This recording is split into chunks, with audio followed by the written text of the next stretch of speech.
गीता के अनुसार यदि इंसान के लिए सुख दुख सभी प्रकार के अनुभव उसकी भावनाओं पर आधारित होते हैं, जो इंसान अपनी भावनाओं पर नियंत्रण कर लेता है वह लाख दुखों में भी संसार का सबसे संपूर्ण और सुखी व्यक्ति बन जाता है। और जो व्यक्ति अपना धैर्य खोकर अपनी भावनाओं को नियंत्रित नहीं कर पाता वह दुनिया के सभी सुख प्राप्त करके भी दुखी और हीन भाव का शिकार होता है। आम जीवन में हम हमेशा ही मोक्ष और नरक की बात करते हैं, मगर क्या आपने कभी स्वर्ग या नरक देखा है? यह हमारी मनस्थिति ही है जो हमें स्वर्ग और नरक का अनुभव कराती है।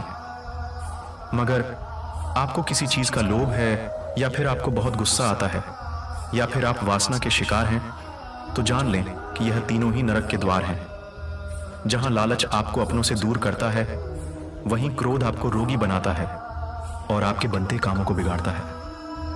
इतना ही नहीं, वासना आपको मनुष्य ही नहीं रहने देती, जिससे आपका नरक में जाना निश्चित हो जाता है। अन करें कभी शोक। क्या आपको पता है कि आपको शोक कब करना है? शायद नहीं। अमूमन लोग तब शोक करते हैं जब वह किसी ऐसी चीज को खो देते हैं जिसका नष्ट होना तय होता है। ऐसी चीजों पर शोक मनाने का क्या फायदा जिनका नष्ट होना तय है? गीता के उपदेशों में यह बात बताई गई है कि कोई मनुष्य अमर नहीं है, सभी की मृत्यु तय है। इसलिए किसी के दुनिया को अलविदा कहने पर शोक न मनाए। शोक उन चीजों का मनाएं जो आपके हाथों में होने के बावजूद आप उन्हें नहीं बचा पाते हैं। आज के समय में आधुनिकता लोगों पर हावी है, इसके बावजूद लोग इससे वह फायदा नहीं उठा पा रहे जो वह उठा सकते हैं, क्योंकि बुद्धिमान लोग आज भी बहुत कम हैं। अगर आप एक समझदार हैं तो बहुत जरूरी है कि आपको अपने साथ वालों को भी समझ देनी चाहिए। इसके साथ ही आप सबका भला नहीं कर सकते, मगर इस भावना को मन में रखेंगे तो आप किसी एक का भला जरूर कर सकेंगे। गीता का पंचवा सबसे महत्वपूर्ण उपदेश यह है कि जो व्यक्ति मृत्यु के समय ईश्वर को याद करता है और उसके मन में सभी के लिए अच्छे भाव होते हैं, वह हमेशा ईश्वर को प्राप्त करता है। अगर मन में विश्वास और श्रद्धा है तो आपको ईश्वर की प्राप्ति जरूर होगी।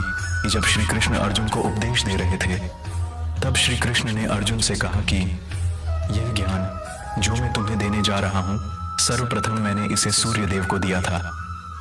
इसी बात पर अर्जुन के मन में एक सवाल उठता है।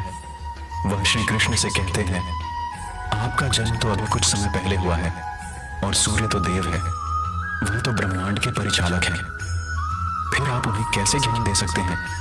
अर्जुन की इस अबोधता को देखकर श्री कृष्ण प्रसन्न होकर बोले कि हे पार्थ, तुम और हम कभी अलग नहीं थे। मेरा और तुम्हारा कई बार जन्म हो चुका है, लेकिन तुम्हें याद नहीं, पर मुझे याद है। हमारे शरीर के भीतर आत्मा अमर है, वह कभी नहीं मरती।